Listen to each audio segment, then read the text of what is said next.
শিৱসাগৰ ডিমমুখ দিচাংঢেলি গাঁও পঞ্চায়ত ১৭ নং দিচাংঢেলি গাঁও পঞ্চায়ত ৪ নং ৱাৰ্ডৰ 2 মিনিট আছে চাই লওক ৬টা বাজিবলৈ 2 মিনিট আছে মোৰ আহ্বান এইটো জনাইছো নেক্সট বাৰ যদি পঞ্চায়তৰ ভোট মানে নিৰ্বাচন হয় বাকচ 2টা দিব নহলে 2টা বা 3টা দিব এটা দিয়াৰ কাৰণে বহুত অসুবিধা হৈছে মোৰ দেউতা ভোট দিব নোৱাৰি গুচি গ'ল বয়সস্থ মানুহ পাছত লাইন ধৰি আছিলে আৰু বয়সস্থ মানুহ সিনচিয়াৰলি হ'ব লাগে সিনচিয়াৰলি হলে এখন কেমেৰাটো ধৰি দিয়া অকমান সিনচিয়াৰলি হ'ব লাগে সিনচিয়াৰলি হলে ভাল লাগে বয়োজ্যেষ্ঠজনক আগত আগবঢ়াই দিব লাগে আৰু ডেকা যুৱকসকল বা বুৱাৰী ছোৱালী আৰু মাইকী মানুহ লেডিজ ফাৰ্ষ্ট মাইকী মানুহক অকমান আগত দিব লাগে আৰু কন্ট্ৰভাৰ্সি হ'ব নালাগে বাৰু কিন্তু সিনচিয়াৰলি মই দেখা নাই মানে বয়সস্থ মানুহক আগত দিব লাগে বা লেডিজ বা এতিয়া মাইকী মানুহখিনি আছে এতিয়া মই দেখিছো মতা মানুহখিনি আজি গধূলি ভাত বনাবগে লাগিব এই আমাৰ কেমেৰা পাৰ্চনে দেখা আছে কাইলৈ সকলো এতিয়া আন্ধাৰ লাইট জ্বলাই দিলে এতিয়া 6টা বাজি পাৰ হৈ গ'ল আৰু এতিয়া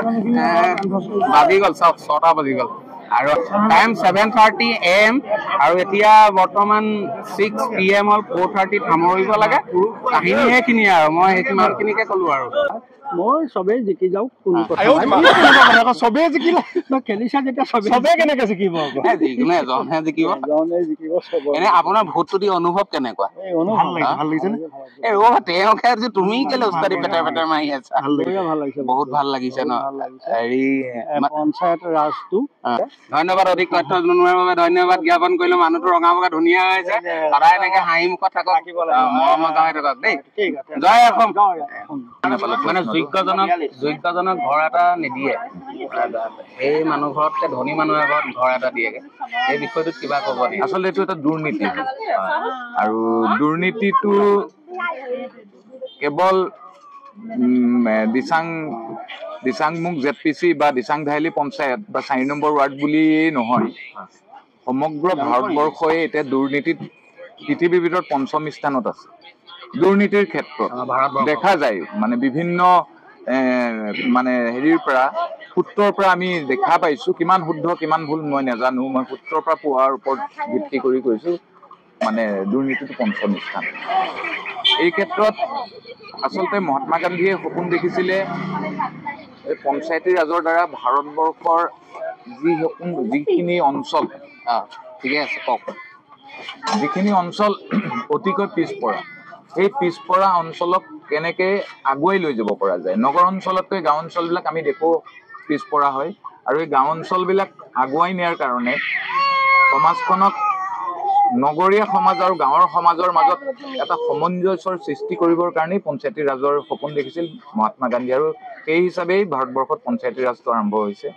কিন্তু এই পঞ্চায়তী ৰাজ ব্যৱস্থাত দেখা যায় অতীতত এইবাৰ কেনেকুৱা হয় মই নাজানিম কিন্তু অতীতত দেখা যায় পঞ্চায়তৰ ৱাৰ্ড মেম্বাৰৰ পৰা ZPC লৈকে তেওঁলোকে নিজৰ পঞ্চায়তটোতকৈ নিজৰ পৰিয়ালটোকে বেছি উন্নতি কৰা আমি দেখা পাওঁ এতিয়া আপুনি কৈ গ'ল যে ঘৰ দিয়াৰ ক্ষেত্ৰত কেৱল ঘৰ দিয়াৰ ক্ষেত্ৰতেই নহয় আপোনাৰ অৰুণোদয় আঁচনি বা বিভিন্ন আঁচনি যিসকল হিতাধিকাৰীয়ে প্ৰকৃততে পাব লাগে সেইসকল বঞ্চিত হয় আৰু এই ক্ষেত্ৰত যদি কাউন্সিলাৰজনেই হওক বা বিশেষকৈ ৱাৰ্ড মেম্বাৰ এই ক্ষেত্ৰত মুখ্য ভূমিকা থাকে ৱাৰ্ড মেম্বাৰজন যদি সক্ৰিয় হ'ব পাৰে নিস্বাৰ্থভাৱে কাম কৰাৰ এটা মনোবৃত্তি থাকে নিশ্চয় তেতিয়া এনেকুৱা খেলিমেলি নিজৰ ৱাৰ্ডটোক কেনেকে ৱাৰ্ডটোত থকা যিসকল প্ৰকৃত হিতাধিকাৰী এইসকলক কেনেকে চৰকাৰে অৰ্পণ কৰা বিভিন্ন সা সুবিধা কেনেকে দিব পৰা যায় তেনেকুৱা চিন্তাধাৰাৰে যদি কাম কৰা যায় ৱাৰ্ডটোত এই ক্ষেত্ৰত ৱাৰ্ড মেম্বাৰজনৰ ভূমিকাই আটাইতকৈ মূল হয় চাহ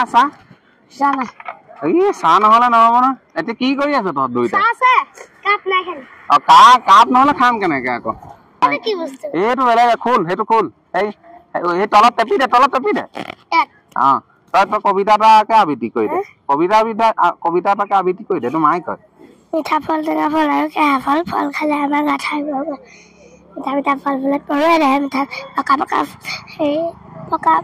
পকা ফল বোলত ইয়াক এটা দি দে কবিতা গাবলৈ তই কি জানো হ'ব দে মাইক হয় মাইক আজি মৰমে বেলেগ ঘৰৰ পৰা ওলাই আহিছো ভোট দিবলৈ প্ৰথম ক'লে চব এইফালেও চব আমাৰ 4জন সদস্য যে উঠিছে 4টা চিম্বলৰ অৰ্থ আছে মানে প্ৰথমতে আমি টাইমটো চাওঁ টাইম চাওঁ আমি ঘড়ীত দ্বিতীয়তে মানে সূৰ্যটো চালো আৰু তৃতীয়তে ফ্লাইটত উঠি ক'ৰবাত গ'লো গৈ এটা ফ্লাইটৰ পৰা নামি টেম্পুত উঠিলো এতিয়া টেম্পুত উঠা মানুহে টেম্পুত উঠিব পাৰিব, ফ্লাইটত উঠিব পাৰিব, এইটো নিজৰ নিজৰ বাট কথা। হয়তো ঘড়ী চিনাটো উঠিব পাৰিব, হয় নাই? মানে ঘড়ী সময় চাবলৈ আৰু সূৰ্যটোত দিব নিজৰ নিজৰ মতামত। আমি ইয়াত জোৰ জবৰদস্তি নহয়, যোনে যাক দিয়ে। নমস্কাৰ। বহুত দিনৰ মূৰত দেখিছো আপোনাক। আপুনি কৰ্মসূত্ৰত বাহিৰত আছে। এতিয়া আপুনি ভোটটো দিলে নি? ভোটটো নাই দিয়া, দিমগে। খালি কিহত দিব মই সেইটো নকওঁ, সেইটো আপোনাৰ পাৰ্চনেলি মেটাৰ। মই এনেই ধৰি লওক এটা ব্লগ এটা বনাইছো। এতিয়া আমাৰ ডিমমুখৰ উন্নতি হোৱাটো বিচাৰে নে? মানে যোনজনে জিকিব, মানে কাম কৰক, ভাল ভাল ঘৰ দিয়ক। এই ভাইটিজনে এটা ভাল লগা কথা কলে, আমাৰ শিৱসাগৰ ডিমমুখৰ 4 নং ৱাৰ্ডৰ যিজন ৱাৰ্ড মেম্বাৰ জিকে, যাতে আমাৰ ডিমমুখৰ যিখিনি ঘৰ মানে ধৰি লওক আৰ্থিক অৱস্থা বেয়া, দুখীয়া বুলি অকণ কবলৈ বেয়া লাগে। মানে আচলতে দুখীয়া বুলি ক'লে মানুহে হাত ভৰি নথকা মানুহকে দুখীয়া বুলি কয়। কৰ্ম কৰি খোৱা মানুহক ধনী বুলিয়ে কয়। বা ঘৰ বিলাক কেঁচা থাকে, কেঁচা ঘৰ বিলাক ধৰি লওক যিজনে আমাৰ ডিমমুখৰ ল'ৰা 4জন যুৱক উঠিছে, 4জনৰ ভিতৰত এজনহে জিকিব। সেইজনে খুব কামবোৰ যদি সুকলমে কৰে ভাল লাগিব। আৰু যোনে যিটোৰ যোগ্য, যোনে যিটো বস্তু পাবলগীয়া তেওঁলোকে যাতে পাওক। আৰু ধনীবিলাকক দি দিয়ে, দুখীয়া বিলাকক নিদিয়ে।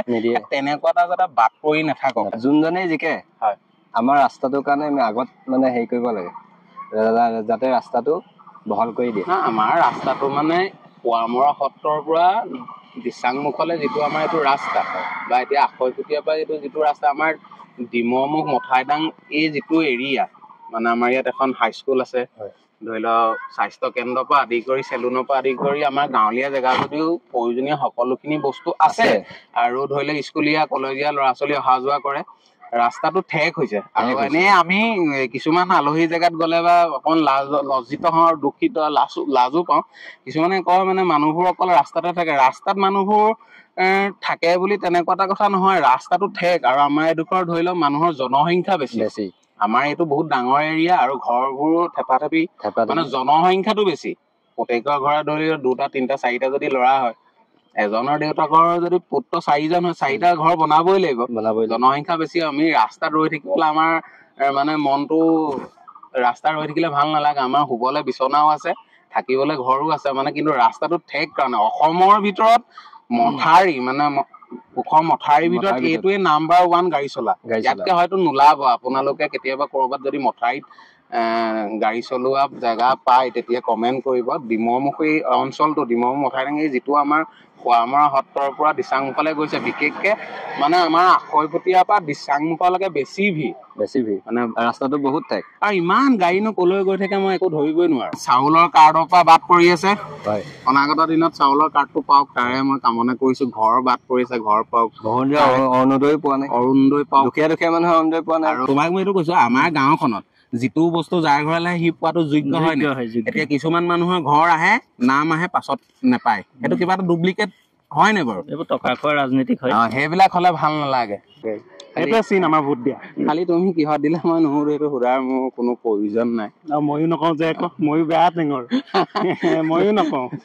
তোমাৰ খালি এটা চেহেৰা আছে, 4জনৰ ভিতৰত যোনটো জিকে তুমি গম পাইছো। কেইটামান বজাত দিলাগে? ঘড়ী নাই, কিন্তু তথাপিও মোৰ আইডিয়া আছিল। সেইটো 9:30 বজাত দিছো। মই দিয়াগে নাই নহয়, মই অলপ দেৰিকে দিম। তেতিয়া মানে অকণ ভিৰটো কমি আছিলে। মানুহ হৈছিলে নে ভোট দিওঁতে? ভোট দিওঁতে তোমাৰ বহুত মানুহ আছিলে দেই। এয়া আমাৰ গাঁৱৰে নয়মুল আলি, তেখেত উঠিছে 4 নং ৱাৰ্ডত ৱাৰ্ড মেম্বাৰ। এতিয়া ৰাইজে ভোট দিব। হেৰি চাহ খাবলৈ বিস্কুট কটা, বিস্কুট এখন দিবা। এতিয়া চাহ খুৱাইছে মোক ইয়াত, চাহ খাবলৈ লৈছো। নিজৰ কথা, য'ত ভোট দিয়ে আপোনালোকে। খালি মই ইয়াত এতিয়া চাহ একাপ খাবলৈ ৰখালে। বিস্কুট ইমান নালাগে, 2খন দিলে হ'ব। এয়া চাহ একাপ খাবলৈ ৰখালে, খাই লৈছো। এইফালে আমাৰ পৰিৱেশ দেখাই দিব। এইফালে